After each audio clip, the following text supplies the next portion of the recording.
1절에서 10절까지 주제는 삶에 대한 훈계와 경고입니다. 삶에 대한 경고와 훈계. 근데 아주 굉장히 중요한 말씀들이 나오고 있어요. 1절을 다시 보시면은 너는 내일을 자랑하지 말라. 하루 동안에 무슨 일이 일어날는지 네가 알 수 없음이라 그랬습니다. 사실이죠. 역사적으로 사실이에요. 대통령이 연설하다 총격을 받아 죽는 수도 있었죠. 그 사람이 내일이 아니라 오늘 이 순간의 일을 어떻게 알았겠느냐 이거예요. 그리고 버스들이 쫙 지나가는데 갑자기 다리가 교량에 끊겨져 갖고 강물이나 바다로 다 이렇게 떨어지는 경우 누가 알았겠느냐 이거예요. 아무도 모르는 거예요. 건강검진을 갔는데 나는 괜찮겠지 하고 갔는데 검사 결과가 나는데 몇 가지 암이 겹치고 치유가 불가하다. 이제 말기에 이르렀다. 이런 판정을 내려봐요. 땅이 꺼지는 것 같죠. 그래서 내일 일을 자랑하면 안 돼요. 우리는. 매 순간마다 감사하고 주님을 붙들어야 되죠. 야고보서 4장 14절을 봅니다. 너희가 내일 일어날 일을 알지 못하나니 이는 너희 생명이 무엇이냐 잠깐 보이다가 사라지는 안개니라. 안개가 아무리 자욱해도요 오래 있을 것 같지만 해가 뜨면서 싹 사라지죠. 그게 인생이에요. 그게 안개와 같은 인생이라고 그러잖아요. 자, 그래서 신구약 모든 성경에서 분명하게 경고하고 있는데도 일반적으로 사람들은 특히 과학자들과 교육가들은 내일 성취할 일을 자랑하는데 일생을 보내고 있어요. 그래서 이 잠언 27장 1절에 야고보서 4장 14절은 안전을 계획하는 사람에게 맞춰져 있긴 하지만은 지난 100년간의 역사를 따져볼 때에 대통령의 여러 역대 대통령들이 연설에 적용할 수가 있죠. 대통령이 주님의 뜻이면 우리가 평화와 안전을 가져올 수 있겠고 주님의 뜻이면 내년에 우리가 검성에 도달하겠고 주님의 뜻이면 우리가 우리의 내부 문제를 극복하겠고 이 연설을 들어본 사람들이 어디 있느냐 이거예요. 없다 이것이에요. 연설에 단 한마디 주님의 뜻이오면 요 한마디를 놓아서 연설하는 사람이 없었어요. 여태까지. 주님의 뜻이 아니라 우리가 이렇게 나오지. 그래서 21세기 모든 정치인들, 교육가들, 과학자들, 지도자들은 어떻게 말하느냐? 우리는 이것과 저것을 할 수 있다. 우리가 뭐하지 않도록 도성을 건설하자. 이래서 우리로 바꾸는 거예요.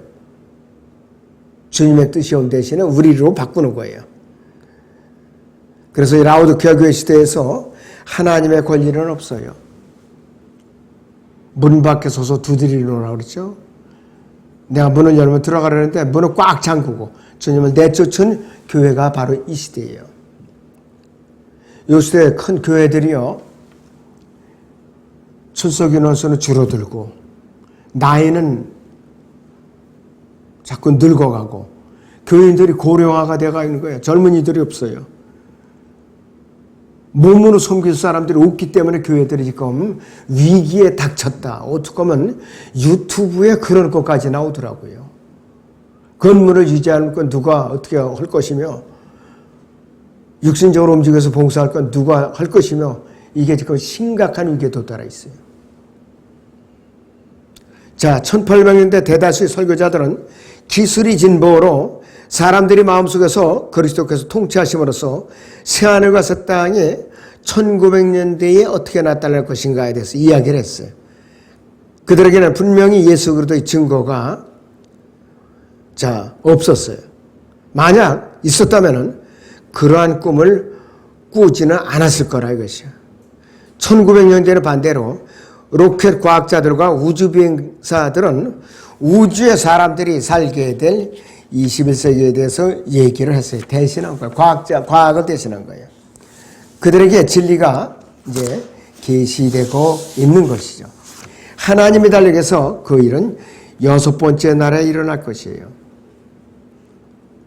6천년이 끝나고 일곱 번째 천년인 지상왕국이 이렇게 세워질 때에 그날에는 우주에서 세계의 통치자가 오실 것인데 지상에서는 마귀에게 사로잡힌 사람들이 있고 마에게 취한 사람들이 피를 마시고 이스라엘 민족은 살해되어서 엄청나게 숫자가 줄어들 것이고 갈멜산과 길갈 사이에서 즉 아마겟돈 골짜기에 2억의 유엔군이 즉 적그리스도의 군대가 전멸을 당할 것이다. 이렇게 무서운 날이 올 것을 아는 사람은 그러한 허황된 꿈을 꾸지는 않는다. 다만 기도하고 주님의 다시 오심만을 기다릴 뿐이에요. 잠언 27장 2절에서는 다른 사람으로 너를 칭찬하게 하고 내 입으로는 하지 말라. 타인으로 하고 내 자신의 입술로는 하지 말라 그랬어요. 독일 속담에 이거 참 굉장히 재미있는 속담이에요. 자화자찬은 악취가 나고 친구의 칭찬은 맥이 빠지지만 타인의 칭찬은 선명하게 울린다. 이런 말이 있어요. 아주 좋은 독일 속담이죠. 자화자찬이 아주 악취가 나는 거예요. 스스로 자랑하면 안 돼요. 자, 잠언 27장 3절 4절을 보면 돌은 무겁고 모래도 무게가 있으나 어리석은 자의 진노는 이 둘보다 더 무거우니라. 진노는 잔이라고 속내면 사나오나 시기 앞에 누가 선수리 있으리요 이렇게 말하고 있어요. 이 구절들을 묶여 있는데 적절한 순서는 어떠냐. 첫째는 진노는 잔인하고 무겁다고 그랬고 두 번째 속내면 사납고 비이성적이다. 세 번째 시기는 이 둘보다 더 나쁘다. 지독하다 이거예요. 그래서 창세기 1장 이후로 저질러는 모든 죄들보다 앞선 이 에스겔 28장의 최초의 죄처럼 시기는 중요한 죄이다. 루시퍼가 하나의 보좌를 탐했던 거예요. 시기해가지고. 잠언 27장 5절 6절을 보면 드러나게 꾸짖는 것은 감추인 사람보다 나으니라. 친구가 주는 상처는 신실한 것이나 원수의 입맞춤은 속이는 것이니라 그랬습니다. 니코데모는 드러나지 않은 제자이죠. 자, 주 예수 그리스도께서 그를 드러나게 꾸짖으셨어요. 왜 그런가? 드러나지 않은 채로 있게 하는 것보다 더 낫기 때문이에요. 왜? 그는 그래서 구원받은 거예요. 그래서 사무엘하 13장 22절에 전도서 4장 4절이 본문에 빛을 주고 있어요. 그리고 6절 상반절에 보면 27장 6절 상반절에 친구가 주는 상처는 신실한 것이나 그랬어요. 나단은 온전한 믿음 가운데에서 다윗에게 책망으로 상처를 줬죠. 아주 호되게 책망을 했죠. 한 부자가 가난한 사람이 한 마리 양을 뺏어 손님을 잡아서 손님을 대접했다 그럴까. 그러니까 다윗이 말하기를 4배로 갚아야 되고 그 사람을 벌어받아야 되라 이렇게 했는데 당신이 바로 그니이다 그랬어요. 그래서 다윗은 나단을 혼내주지 않고 버려주지 않고 오히려 자기가 무릎을 꿇었죠. 밧세바 범하고 나서 그 짓을 한 거예요. 그 책망을 들었어요. 예수 그리스도께서는 온전한 믿음 가운데 베드로에게 책망으로 상처를 주셨어. 자, 어떻게 상처를 주셨는가? 마태복음 16장 23절을 보겠습니다. 주께서 돌아서서 베드로에게 말씀하시기를 사탄아 내 뒤로 물러가라. 너는 나에게 걸림이 되는도다. 이는 내가 하나님의 일들을 생각하지 않고 사람의 일들을 생각함이라고 하시더라 그랬습니다. 베드로를 향해서 사탄아 내 뒤로 물러가라 그랬어요. 베드로가 사탄이 아니라 베드로 안에 역사하는 사탄을 말하는 것이에요. 그러니까 베드로가 육신적으로 알아들었다면은 기분이 나빠서 돌아갔을 거예요, 막 뛰쳐나갔을 거예요. 근데 베드로는 그게 아니었어요. 겸손하게 받아들였어요. 자, 그리고 고린도 교회 성도들에게 바울은 엄중하게 꾸짖었죠. 5장 6장에서 엄중하게 꾸짖었어요. 그러나 이들은 바울에게 등을 돌린 것이 아니라 비록 육신적인 교회였지만은 겸손하게 받아들였어요. 그러나 유다 이스카르시나 압살롬이나 요압의 입맞춤은 전혀 반갑게 받을 만한 신실한 입맞춤이 아니다. 날카로운 송곳니를 가진 방울뱀이 자신을 공격하지 않기를 바라는 것이나 마찬가지예요. 데릴라 입맞춤도 이런 종류에 속하죠. 결과적으로는 삼손을 죽음에 이르게 했죠. 교황이 하는 평화 입맞춤은 가장 치명적인 것이요.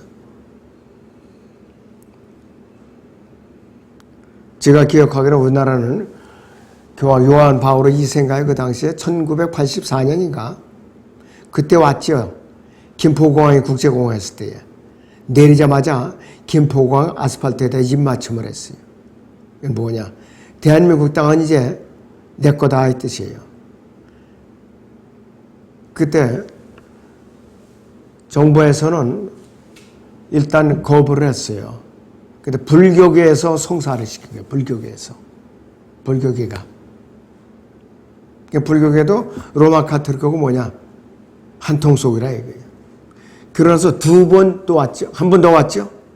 그러나서 몇 년 전에 또 한 번 왔죠. 다른 교황이. 세 번 왔어요.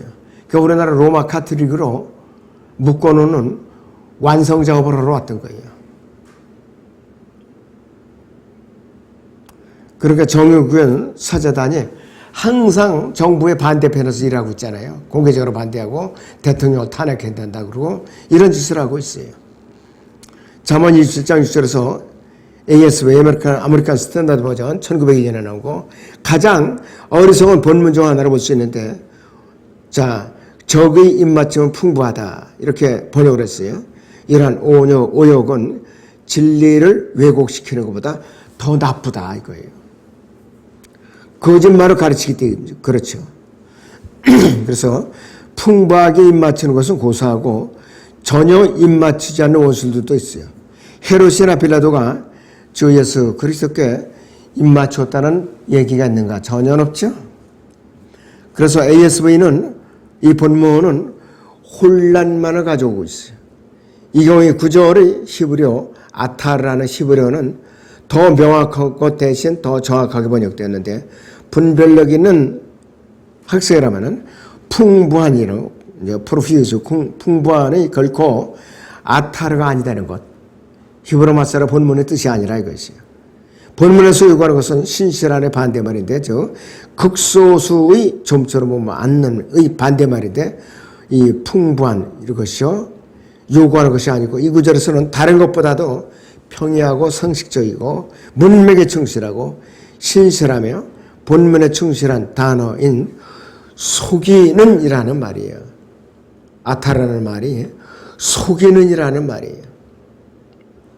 그래서 관심 있는 사람은 아타르의 다른 뜻은 안개라든지 안개의 것처럼 통빈이라는 뜻이에요. 일반적인 시중 사전에 그렇게 나와 있어요. 자, 그래서 이 킹잼 성경이 이 단어를 속이는 이 단어로 번역을 한 거예요. 그 성경에서 의미하는 헛된 것, 안개, 텅 빈 것은 속이기 위해서 움직이나 제스처의 필수적인 특징이기도 하다 이것이. 27장 7절에 보면은 배부른 혼은 벌집이라도 싫어하나 굶주린 혼에게는 쓴 곳이라도 다니라 그랬어요. 첫째는 의에 배고프고 목마른 사람은 하나님께서 주시는 것은 어떤 것이라도 받고자 하는 거예요. 어떤 것이라도. 또 두 번째는 먹을 것과 마실 것이 풍부하고 세상에서 재물이 많고 유복한 사람은 대개 하나님의 말씀을 거부해요. 하나님의 말씀을 거부해요. 시편 119편 103절 보죠. 주의 말씀들이 내 입에 어찌 그리 단지요 정녕 내 입에 꿀보다 더 다니다 그랬어요. 의에 줄이고 목마른 사람은 주의 말씀이 꿀보다 더 달다 그랬어요. 다윗은 그래서 한밤중에도 일어나서 기도로서 부르짖고 말씀을 묵상했던 사람 중에 하나예요. 자, 네 번째 배고픈 혼은 성경이 자신을 책망하고 상처를 주는데도 불구하고 성경 말씀을 가까이 하는 사람이에요. 아주 가까이 하는 사람이에요. 자, 시편 119편 67절을 보죠. 내가 고난을 당하기 전에는 길을 잃었으나 이제는 주의 말씀을 지키나이다. 주께서는 선하시어 선을 행하시오니 주의 규례들을 내게 가르치소서. 아주 진리에 갈급하기 때문에 뭐 하나 소홀히 여길 구절이 없어요. 너무나도 굉장히 중요한 것들이죠. 근데 배부른 사람들은 다 소용이 없어요. 그래서 자기가 책망을 받아도 감사하게 여기는 사람들이에요. 그래서 이 본문 말씀 잠언 27장 7절의 말씀의 진언이 뭐냐? 굶주림이 최고의 요리사를 만든다 그랬어요. 말씀에 대한 굶주림이 최고의 요리사를 만든다 그랬어요. 입맛이 아주 달게. 마른 땅에서는 소금물도 달다고 그랬고, 단순한 말들이 아니고, 굶주린 사람은 썩은 달걀, 풀, 집, 죽은 쥐, 도마뱀, 때로는 최악이고 인육도 먹을 수 있다는 말이에요. 그러나 꽁이라든지 밥, 육즙, 올리브, 찐, 콩 요리, 샴페인, 딸기, 파이로 배부른 미식가는 벌집에 별로 관심을 기울이지 않아요. 이거 아무것도 아니에요, 벌집은. 징계당하고 상처입고 타락해서 회개하는 그리스도인은 욥기, 시편 51편, 잠언 5장에서 8장, 이사야 1장, 예레미야서 에스겔 16장, 23장 이것을 어떻게 되느냐? 여과 없이 아주 간절하게 달게 받아 먹는 거예요. 그런데 오만하고 이기적이고 성사나 행하는 종교인은 요한계시록 5장에서 19장, 이사야 55장에서 66장을 무시하는 사람들이에요. 그런 환난을 무시하는 사람들. 구원받지 않았기 때문에 그래요. 그 다음에 잠언 27장 8절에서 자기 집을 떠나 유랑하는 자는 보금자리를 떠나 떠도는 새와 같으니라고 그랬어요. 새는 먹이를 찾을 때 외에는 둥지를 떠나면 안 돼요.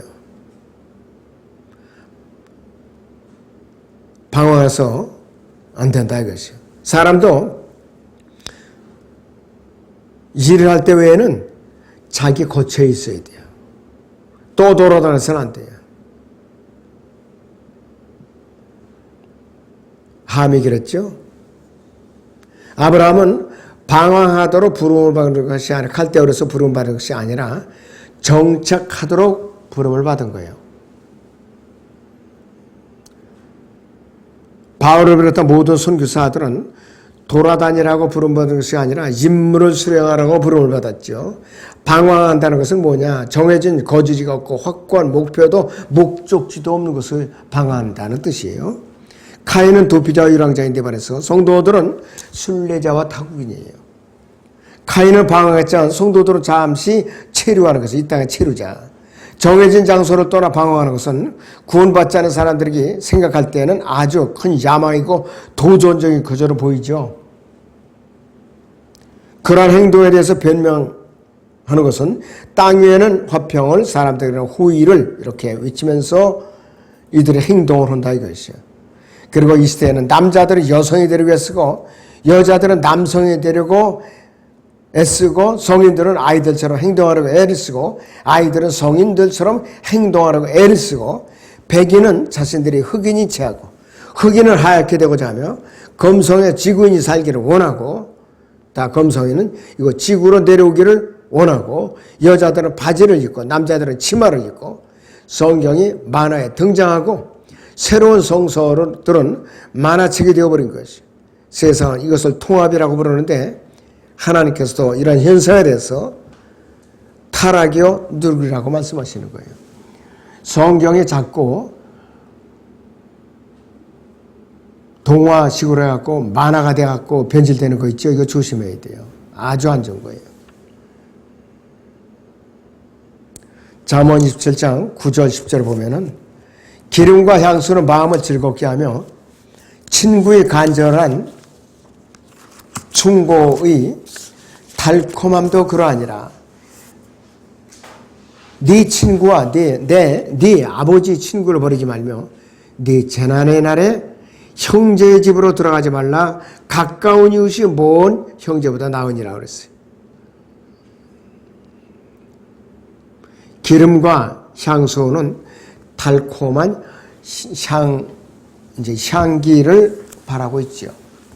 무조건 달콤하다고만 좋아해서도 안 되는 거예요. 전도서 7장 1절을 보겠습니다. 좋은 이름이 값진 향유보다 낫고 죽는 날에 출생하는 날보다 낫도다 그랬습니다. 초상집에 가는 것이 잔치집에 가는 것보다 나으니 이는 그것이 모든 사람이 마지막이며 살아있는 사람이 그것을 자기 마음에 유념할 것이기 때문이라 그랬습니다. 그래서 현명한 사람은 어떻게 처신해야 되는가 우리가 알아야 됩니다. 마리아는요, 그 옷에서 몰약과 알로에와 계피 냄새를 풍기는 분에게 기름을 부었죠. 예수님께 기름을 부었어요. 그러니까 유다 이스카를 뭐라고 책망을 했어요? 이것을 팔아서 수백 데나리를 받으면 가난한 사람들에게 구제할 텐데 왜 이렇게 아까운 걸 쏟아붓고 앉아놓을까? 예수님께 책망을 하시단 말이에요. 예수님께 뭐라고 했어요? 놔두라고 그랬죠? 그녀는 나를 위해서 가장 좋은 것을 행하고 있노다. 나의 장례를 준비하고 있다 이거예요. 그럼 너희는 뭐 했느냐?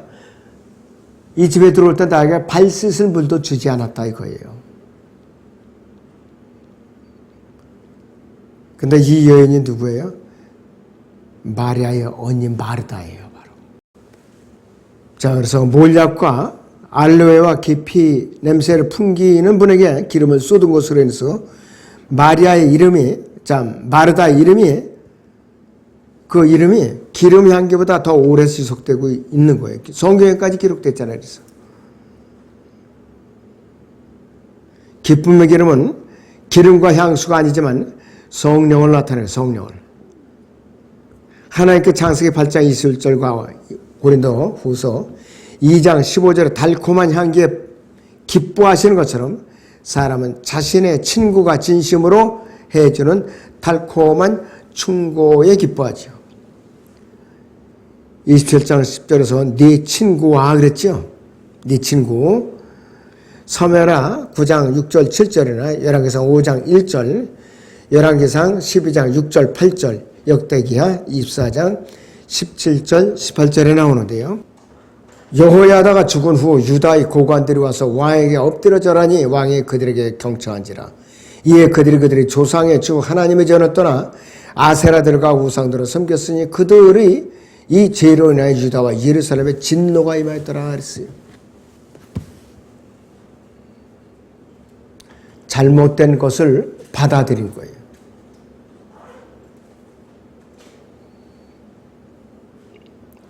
피로 맺은 관계는 영적인 관계만큼 친하지 못하다고 그랬어요. 요나단은 항상 자신의 아버지 사울 왕보다 다윗과 더 친밀했던 거예요. 그러니까 상대적으로 이 사울이 요나단을 미워할 수밖에 없었죠.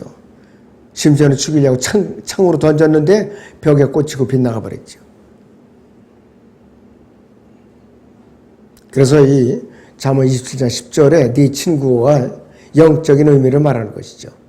우리는 여기서 멈춰서는 안 되죠. 마지막 구절은 친구 대신에 이웃이라는 단어를 쓰고 있어요. 이웃이라는 단어. 그래서 이 재난의 날은 야곱의 고난의 때 그 큰 환란을 말하는 것이죠. 큰 환란 때, 즉 대환란 때 마태복음 24장 16절 20절의 상황이 발생할 때에는 가까운 이웃이 현장에 없는 이웃보다 더 도움이 될 것이다. 이렇게 이제 말을 하고 있거든요. 굉장히 우리가 귀담아 들어야 할 말씀드립니다. 자, 여기서요. 마태복음 12장 50절을 보죠. 누구든지 하늘에 계신 나의 아버지의 뜻을 행하는 그 사람이 나의 형제여 자매여 모친이라고 하니라. 내 육신에 양아버지와 친어머니나 동생들보다 하늘에 계신 나의 아버지의 뜻을 행하는 그 사람이 나의 형제여 자매여 모친이라 이렇게 하고 있어요. 이 교회에서는 성령으로 거듭나고 예수님의 피로 구속받은 그리스도인들이 주님의 형제여 자매여 모친이라 그런 말이라는 뜻이에요. 바로 육신의 부모와 형제 자매들 하나님 편에서는 소용이 없다 이 뜻이에요. 바로. 그러나 육신적인 상태에서 관점에서 바라보면 아주 서운하기 짝이 없죠. 내가 너를 얼마나 힘들게 길러놨는데, 얼마나 너를 보살피고 먹이고 돌봤는데 과연 이렇게 섭섭해 이런 소리만 할 수가 있느냐 이러면서요. 참으로 너무나도 비참하게 아니었죠.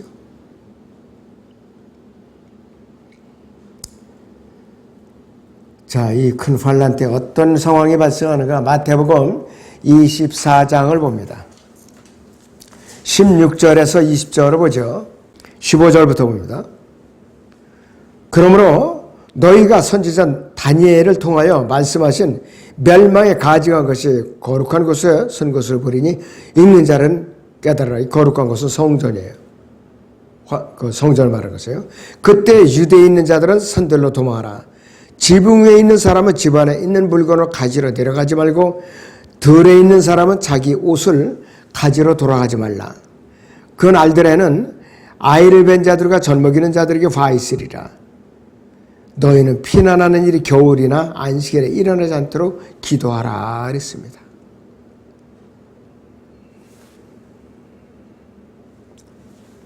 아이를 뵈야 되는 젖먹이는 자들은 얼마나 너무나도 비참하잖아요. 고생스럽고. 그리고 안식일에 일어나지 않도록 기도하면서, 안식일에는 유대인들은 죽을 줄 알면서 성전에 모여서 예배를 드리죠. 그들은. 그러니까 그렇게 됐던 거예요. 6일 전쟁은 욤키퍼라 하고 속죄일에 그들이 금식 행사 절기에 벌어진 전쟁이 있었어요.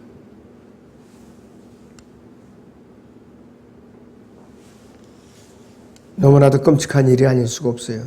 우리는 유대인들을 위해서 지금 간절히 기도해야 돼요. 지금 하마스와의 전쟁의 거리 마무리 단계에 있고 헤즈볼라 전쟁이 지금 본격적으로 수행하고 있는데, 이들 두 집단에게 무기를 공급해주고 땅굴 기술을 전수해주고 또 뒤에서 군사적으로 지원해주고 이스라엘을 괴롭히는 곳이 어디냐? 바로 북한이라는 집단이에요. 북한. 그렇기 때문에 이스라엘의 모사드가 북한을 지금 표적으로 삼고 있는 것이에요. 이란에다 또 핵기술을 전수해 줬죠. 이란은 또 후티 반군에게 무기를 공급해 주죠. 일반 상선에다 폭격을 가하고 이런 거예요. 고린도서 2장 15절 보죠. 이는 우리가 구원받은 사람들에게나 멸망하는 사람들에게나 하나님 앞에서는 그리스도의 향기이기 때문이라 그랬습니다. 여러분들은 그리스도의 향기가 어떻게 간직하고 있느냐? 몸에 간직하고 있어요. 성령님으로. 자, 오늘은 여기서 마칩니다.